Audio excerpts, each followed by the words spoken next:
Hazari Prasad Dwivedi. Hello friends, आज हजारी प्रसाद द्विवेदी जी के बारे में पढ़ेंगे और इनके द्वारा रचित शिरीष के फूल के बारे में। तो जानते हैं इनका जन्म 1907 आरत दवे का छपरा बलिया उत्तर प्रदेश में हुआ है। प्रमुख रचनाएं अशोक के फूल, कल्पलता, विचार और वितर्क, कुटज, विचार प्रवाह, आलोक पर्व, प्राचीन भारत के कलात्मक विनोद, निबंध संग्रह, बाण भट्ट की आत्मकथा, चारुचंद्र लेख, पुनर्नवा, अनाम दास का पोथा, उपन्यास, सूर साहित्य, कबीर, मध्यकालीन बोध का स्वरूप, नाथ संप्रदाय, कालिदास की लालित्य योजना, हिंदी साहित्य का आदिकाल, हिंदी साहित्य की भूमिका, हिंदी साहित्य का उद्भव और विकास, आलोचना साहित्य, इतिहास, संदेश रासक, पृथ्वी राज रासो, नाथ सिद्धों की बानियाँ, ग्रंथ संपादन, विश्व भारती शांति निकेतन पत्रिका का संपादन है। पुष्पक पुरस्कार व सम्मान, साहित्य अकादमी आलोक पर्व पर भारत सरकार द्वारा पद्म भूषण, लखनऊ विश्वविद्यालय द्वारा डी.लिट, मृत्यु 1979 दिल्ली में हुआ। तो दोस्तों, इनका जीवन परिचय और इनके बारे में कुछ जानकारियाँ प्राप्त किया है। और आगे शिरीष के फूल के बारे में हम जानते हैं। इनकी भूमिका में इन्होंने बताया है कि यहाँ प्रस्तुत ललित निबंध शिरीष के फूल के लेखक के संग्रह कल्पलता से उद्धृत है। दोस्तों, यह संग्रह के बारे में भी जानना जरूरी होता है, क्योंकि यह परीक्षा में पूछा जाता है। यह परीक्षा में पूछा जाता है कि शिरीष के फूल के लेखक का संग्रह कौन सा है। तो कल्पलता में उद्धृत है। कल्पलता ये उद्धृत है। इसमें लेखक आधी लू और गर्मी प्रचंड में भी अवधूत की तरह अविचल होकर कोमल पुष्पों का सौंदर्य बिखेर रहे शिरीष के माध्यम से मनुष्य की अजय जिजीविषा और तुमुल कोलाहल कलह के बीच धैर्यपूर्वक लोक के साथ चिंतारत कर्तव्यशील बने रहने की महान मानवीय मूल्य के रूप में स्थापित करता है। ऐसी भावधारा में बहते हुए उसे देवबल के ऊपर आत्मबल का महत्व सिद्ध करने वाली इतिहास भूमि विभूति गांधी जी को याद हो आती है, तो वह गांधीवादी मूल्य के अभाव की पीड़ा से भी कसमसा उठता है। निबंध की शुरुआत में लेखक शिरीष पुष्प की कोमल सुंदरता के जाल बुनता है, फिर उसे भेद कर उसके इतिहास में और फिर उसके जरिए मध्यकाल के सांस्कृतिक इतिहास में बैठता है। फिर तत्कालीन जीवन व सामंती वैभव विलास को सावधानी से उकेरते हुए उसका खोखलापन भी उजागर करता है। लेखक अशोक के फूल के भूल जाने की तरह ही शिरीष की नज़रअंदाज किए जाने की साहित्य घटना से आहत है, और इसी में उससे सच्चे कवि का तत्व दर्शन भी होता है। उसके अनुसार योगी की अनासक्त शून्यता और प्रेमी की सरस पूर्णता एक साथ उपलब्ध होना सत्य कवि होने की एकमात्र शर्त है। ऐसा कवि ही समस्त प्रकृति और मानवीय वैभव में रहकर भी चूकता नहीं और निरंतर आगे बढ़ते जाने की प्रेरणा देता है। शिरीष के पुराने फलों की अधिकार, लुप्सु और खरखराहट और नए पत्ते फलों द्वारा उन्हें धकिया कर बाहर निकालने में लेखक साहित्य, समाज व राजनीतिक में पुरानी और नई पीढ़ी के द्वंद्व को सांकेतिक करता है तथा स्पष्ट रूप से पुरानी पीढ़ी और हम सब में नएपन के स्वागत का साहस देखना चाहता है। इस निबंध का शिल्प इसी में चर्चित इक्षुदंड की तरह है। सांस्कृतिक संदर्भों और शब्दावली की भड़कीली खेल के भीतर सहज भावधारा के मधुर रस से युक्त हर तरह के आस्वाद्य और प्रयोजनीय हैं तथा इस प्रकार लेखक के प्रतिनिधि निबंधों में से एक है। तो दोस्तों, अभी इनकी भूमिका हमने देखा, एक नज़र डाला। अब शीर्ष फूल की कहानी पर आते हैं। शीर्ष के फूल। जहाँ बैठ के यह लेख लिख रहा हूँ उसके आगे पीछे दाएं बाएं शीर्ष के अनेक पेड़ हैं। जेठ की जलती हुई धूप में जबकि धरित्री निर्धूम अग्निकुंड बनी हुई थी, शीर्ष नीचे से ऊपर तक फूलों के लद गया था। कम फूल इस प्रकार की गर्मी में फूल सकने की हिम्मत करते हैं। कर्णिकार और आरग्यबद्ध अमलतास की बात मैं भूल नहीं रहा हूँ, वे भी आसपास बहुत है, लेकिन शीर्ष के साथ आरग्यबद्ध की तुलना नहीं की जा सकती। यह 15-20 दिन के लिए फूलता है। वसंत ऋतु के पलाश की भांति कबीरदास को इस तरह के 15 दिन के लिए लहक उठना पसंद नहीं है। और यह भी क्या कि 10 दिन फूले और फिर खक्खर दिन 10 फूला फूलके खक्खर भया पलाश। खक्खर के दिन 10 फूला फूल के खक्खर भया पलाश। ऐसे दुमदारों से तो ले डुरे भले फूल हैं शीर्ष। बसंत के आगमन के साथ लहक उठता है। तो दोस्तों, इसमें देखिए ऐसे शब्द आते हैं जो एग्ज़ाम में पूछे जाते हैं। ये खक्खर दिन 10 दिन, खक्खर दिन के 10 फूलों के फूल के खक्खर भया पलाश। तो ऐसे दुमदारों लडुरे भरे फूल हैं शीर्ष। बसंत आगमन के साथ लहक उठता है। आषाढ़ तक तो निश्चित रूप से मस्त बना रहता है। मन रम गया। भरे भादों में भी निर्घात फूलता रहता है। जब उमस से प्राण उबलता रहता है और लू से हृदय सूखता रहता है, तो एकमात्र शीर्ष कालजयी अवधूत की भांति जीवन की अचेता का मात्र प्रचार करता रहता है। यद्यपि कवियों की भांति हर फूल पत्ते को देखकर मुग्ध होने लायक विधाता ने नहीं दिया है, पर नितांत ठूठ भी नहीं हूँ। शीर्ष के पुष्प मेरे मानस में थोड़ा हिलोल जरूर पैदा करते हैं। शीर्ष के वृक्ष बड़े और छायादार होते हैं। बड़े पुराने भारत का रईस जिन मंगल जनक वृक्षों को अपनी वृक्ष वाटिका की चारदीवारी के पास लगाया करता था, उनमें एक शीर्ष भी है। अशोक, अरिष्ट, पुन्ना और शीर्ष के छायादार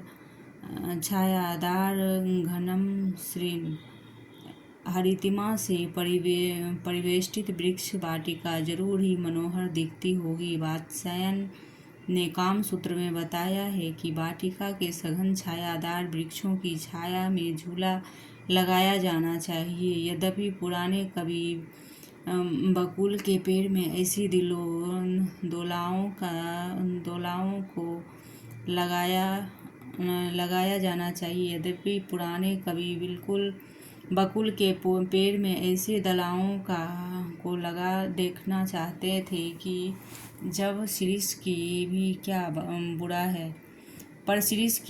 बुरा है। डाल की उसकी अपेक्षाकृत कमजोर जरूर होती है, पर उसमें झूलने वालियों का वजन भी बहुत ज़्यादा नहीं होता। कवियों की यही तो बुरी आदत है कि वजन का एकदम ख्याल नहीं करते। मैं तुंदुल नरपतियों की बात नहीं कह रहा हूँ, वे चाहे तो लोहे का पेड़ बनवा लें। शीर्ष शिरीष का फूल संस्कृत साहित्य में बहुत कोमल माना गया है। मेरा अनुमान है कि कालिदास ने यह बात शुरू में प्रचार की होगी कि उनका इस पुष्प पर कुछ पक्षपात था। मेरा भी है।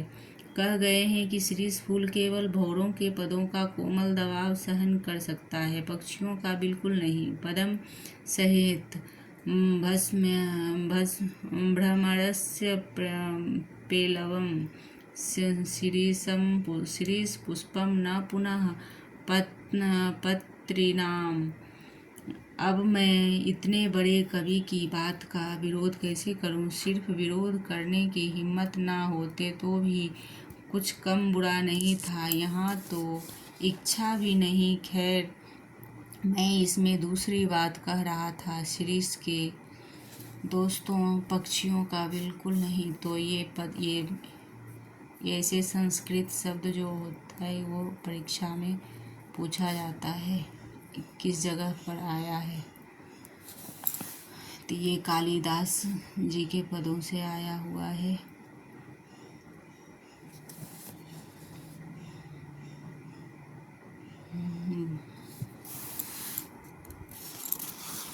तो इस प्रकार शिरीष के फूलों का कोमलता देखकर परवर्ती कवियों ने समझा कि उसका सब कुछ कोमल है। यह भूल है कि इसके फल के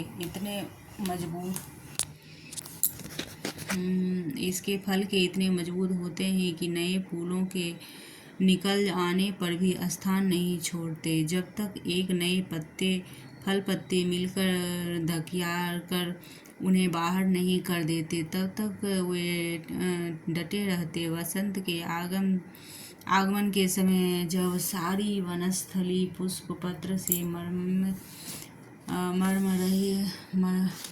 मरमरित होती रहती है, शिरीष के पुराने फल बुरी तरह खरखराते रहते। मुझे उनको देखकर उन नेताओं की बात याद आती है जो किसी प्रकार जमाने का रुख नहीं पहचानते और जब तक कि नई पौधे के लोग उन्हें धक्का मार कर निकाल नहीं देते तब तक जमे रहते। मैं सोचता हूँ कि पुराने की अधिकार लिप्सा क्यों नहीं समय रहते सावधान हो जाती। जरा मृत्यु, ये दोनों ही जगत के अति परिचित और अति प्रामाणिक सत्य है। तुलसीदास ने अफसोस के साथ इनकी सच्चाई पर मुहर लगाई थी।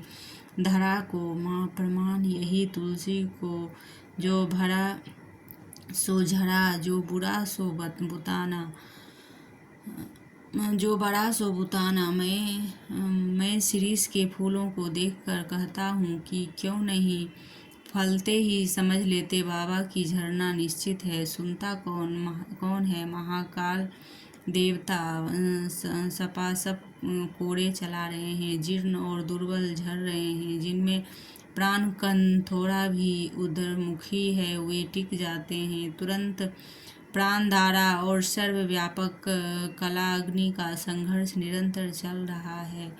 मूर्ख समझते हैं कि जहाँ बने हैं वहीं देर तक बने रहे तो काल देवता ही आँख बचा पाएंगे। भोले हैं वे, हिलते डुलते रहो, स्थान बदलते रहो, आगे की ओर मुंह किए रहो तो कोड़े की मार से बच सकते हो।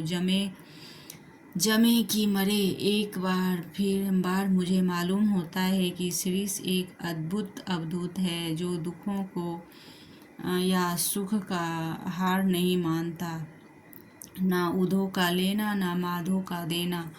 तब धरती और आसमान जलते रहते हैं, तब भी यह हजरत ना जाने कहाँ से अपना रस खींचते रहते हैं और मौजों में आठों याम मस्त रहते। एक वनस्पति शास्त्री ने मुझे बताया है कि यह उस श्रेणी का पेड़ है जो वायुमंडल से अपना रस खींचता है। जरूर खींचता होगा, नहीं तो भयंकर लू के समय इतने कोमल तंतु झाल और ऐसे सुकुमार केसर को कैसे उगा सकता था।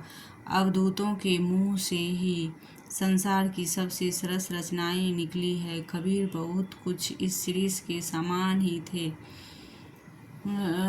मस्त और बेपरवाह, पर सरस और मादक। कालिदास भी जरूर अनासक्त तो योगी रहे होंगे। सीरीज के फूल फक्कराना मस्ती से ही उपज सकते हैं, और मेघदूत का काव्य उसी प्रकार के अनासक्त अनाविल उन्मुक्त हृदय में उमड़ सकता है। जो कभी अनासक्त नहीं रह सका, जो फक्कर नहीं बन सका, जो किए कराए का लेखा जोखा मिलने में उलझ गया, वह भी क्या कवि है। कहते हैं कर्नाट राज की प्रिया बज्जिका देवी ने गर्वपूर्वक कहा था कि एक कवि ब्राह्मण थे, दूसरे वाल्मीकि और तीसरे व्यास। एक ने वेद को दिया और दूसरे ने रामायण को और तीसरे ने महाभारत को। इतने अतिरिक्त कोई यदि कवि होने का दावा करे तो मैं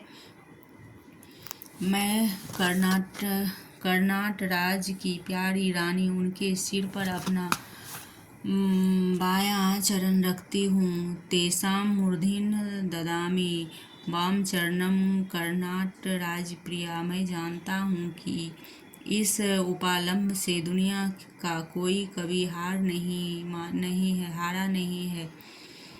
इसका मतलब यह नहीं कि कोई लजाया नहीं तो उसे डांटा भी नहीं जाए, पर मैं कहता हूँ कि कवि बनना है तो मेरे दोस्तों तो फक्कर बनो, सीरीज की मस्ती की ओर देखो। लेकिन अनुभव ने मुझे बताया है कि कोई किसी का सुनता नहीं। मरने दो।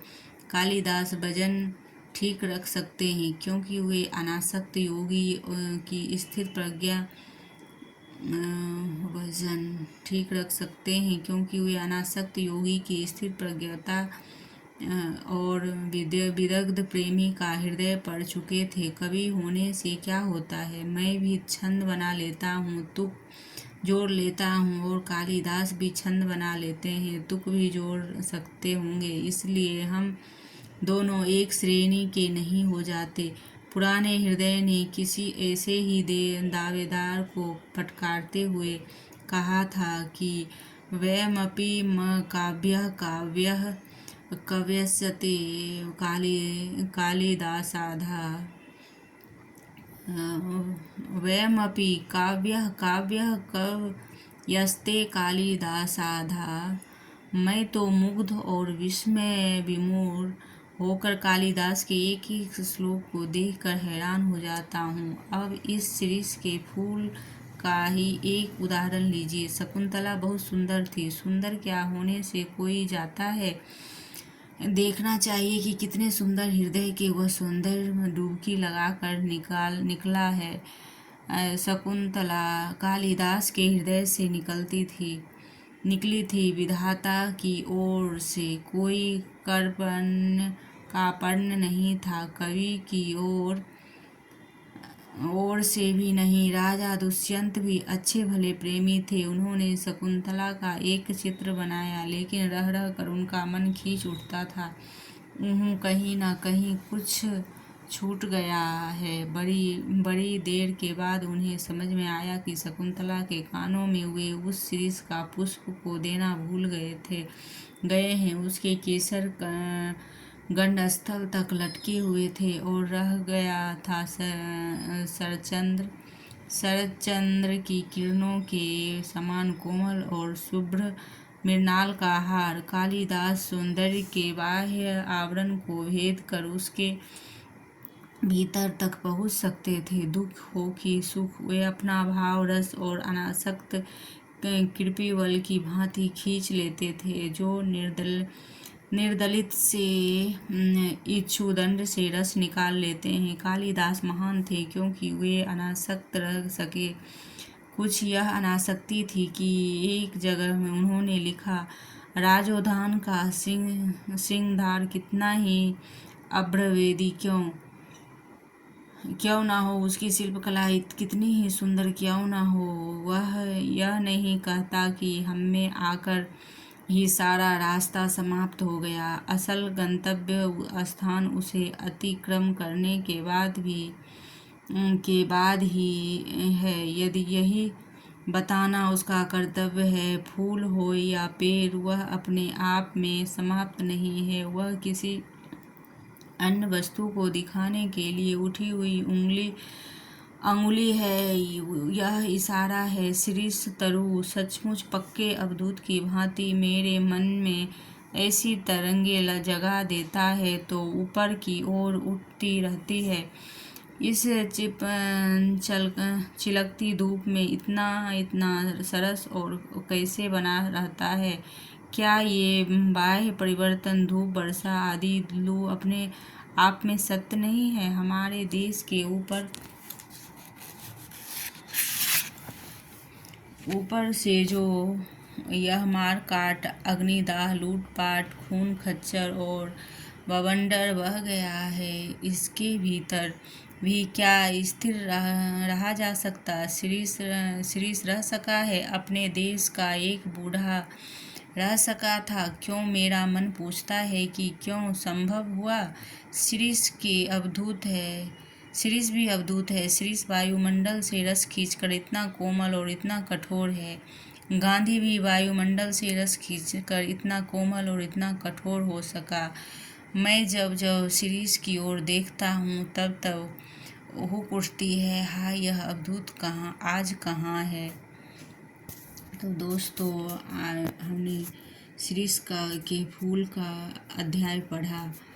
तो इसमें बीच बीच में बहुत सारे ऐसे जगह आए हैं जहाँ पर इम्पोर्टेंट है कि ये अपने देश के एक बूढ़ा, इसका उपमा दिया गया है कि क्या, मेरा मन पूछता है कि क्यों संभव है?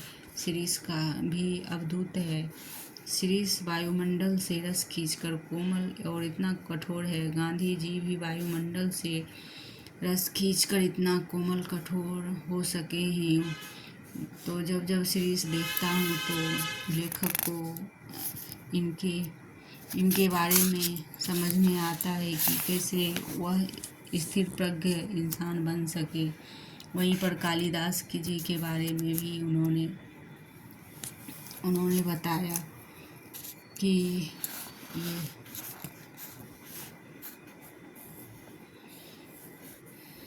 ये तेषां मूर्धना ददामि इम्पोर्टेंट।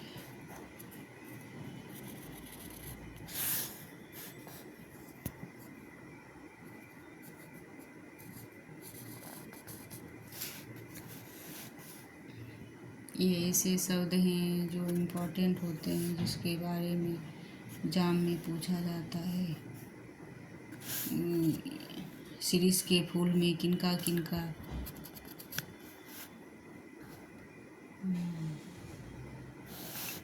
किनके बारे में बताया गया है? तो कालिदास जी के बारे में, गांधी जी के बारे में बताया गया है।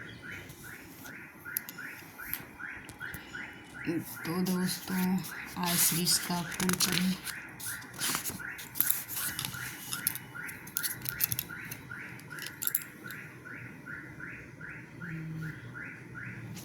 इसे जगह जगह इम्पोर्टेंट है, इसलिए पूरी कहानी पढ़ना ज़रूरी होता है।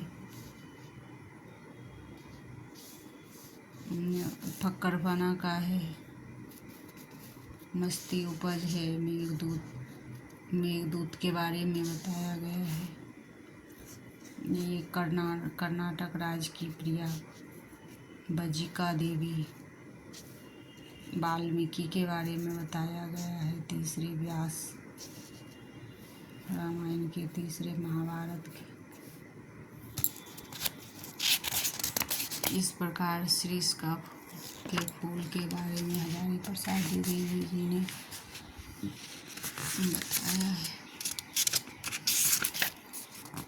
तो दोस्तों, MP टेट के पाठ्यक्रम से जुड़े हैं, चयन परीक्षा के पाठ्यक्रम में जुड़े हुए हैं कहानी। तो दोस्तों, ऐसे ही कहानी यदि चाहिए तो इसे लाइक और सब्सक्राइब कीजिए। धन्यवाद।